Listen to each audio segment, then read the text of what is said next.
దేశవ్యాప్తంగా ఎప్పుడెప్పుడా అని ఎదురు చూస్తున్న పీఎం కిసాన్ పథకానికి సంబంధించి నిధులైతే విడుదల కాబోతూ ఉన్నాయన్నమాట. పీఎం కిసాన్ పథకంలో భాగంగా మనకి ఇప్పటి వరకు 22 విడతలైతే నిధులైతే రావడం అయితే జరిగిద్ది. ఇప్పుడు 23వ విడతకు సంబంధించి రాష్ట్ర ప్రభుత్వం సన్నాహాలైతే చేస్తూ ఉందన్నమాట. అంటే కేంద్ర ప్రభుత్వం రాష్ట్రాలకైతే ఆల్రెడీ డేట్స్ అయితే చెప్పడం అయితే జరిగింది. రాష్ట్రాలైతే దీనికి సంబంధించి సిద్ధమవుతూ ఉన్నాయి. అయితే మనం చూసుకున్నట్లయితే ఇప్పటివరకు 22 విడతల్లో నిధులైతే విడుదల చేశారు. ఇప్పుడు 23వ విడతకు సంబంధించి జూన్ నెల 15వ తారీఖు లోపు ఈ నిధులు విడుదల చేయాలని చెప్పేసి కేంద్ర ప్రభుత్వం అయితే భావిస్తూ ఉందన్నమాట.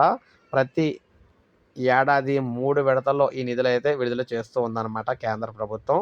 ఇప్పటివరకు 22 విడతలైతే వచ్చినాయి. ఇప్పుడు 23వ విడతకు సంబంధించి జూన్ 15 లోపు ఏ సమయంలోనే దీనికి సంబంధించి టైం అయితే ఫిక్స్ చేసే అవకాశాలైతే కనిపిస్తున్నాయి. ప్రాథమికంగా జూన్ నెల అయితే ఫిక్స్ చేశారు. 15వ తారీఖు లోపు అయితే విడుదల చేయాలని చెప్పేసి భావిస్తూ ఉన్నారనమాట. ఏదేమైనా 23వ విడత పీఎం కిసాన్ నిధులకు సంబంధించి తొందరలోనే విడుదలైతే కాబోతున్నాయి.